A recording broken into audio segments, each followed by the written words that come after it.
We're now out in the warm-up arena, and I'm here with Nick Ward, father of Emily, who just did an unbelievable round. We're out here now watching the horses warm up. How important is the preparation before Emily goes in? Yeah, it's critical. The preparation's critical. What we try and work on with Witch particularly, she's very, very careful, so we don't jump very big, just full of confidence, send the horse and rider in with as much confidence as possible, and we spend every bit of time we've got just discussing the tactics, try and watch what other riders have done and see if we can do it a little bit quicker.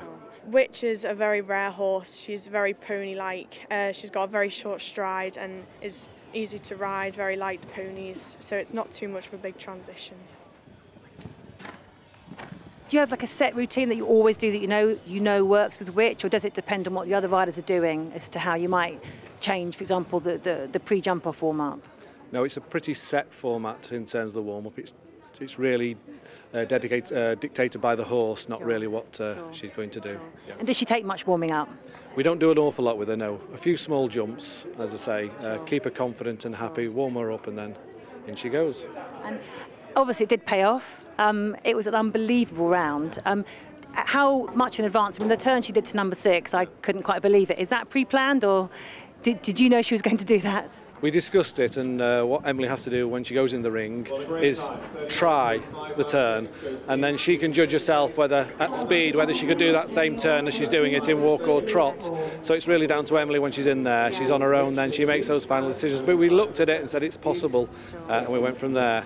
It was very fast. I know when Emily said that the Witch is like a pony. I mean, she is, isn't she? Those turns are just unbelievable. A lot of horses really couldn't do that. She's an incredible horse, isn't she? She's a fantastic horse, yeah, and she's very, very agile is the point you're making. She's very agile and very quick to respond to Emily's requests, yeah. And I guess it's putting Emily in good stead really for moving on to horses, isn't it? I mean, she's got a couple of years left in ponies, but are there any other horses she's got her eye on? Yeah, she's already got 2 other good rides that have come via Michael Whittaker, and we've been doing some horse shows, and we're off to the Blue Chip Championships next week with those horses. And yes, it's sending her in really good stead. We've got another couple of years after this in the ponies. Whether we'll last that long, because Emily's now growing at an alarming rate and she could outgrow the ponies, but certainly the plan this year is to work with horses and ponies, and then we'll take it from there.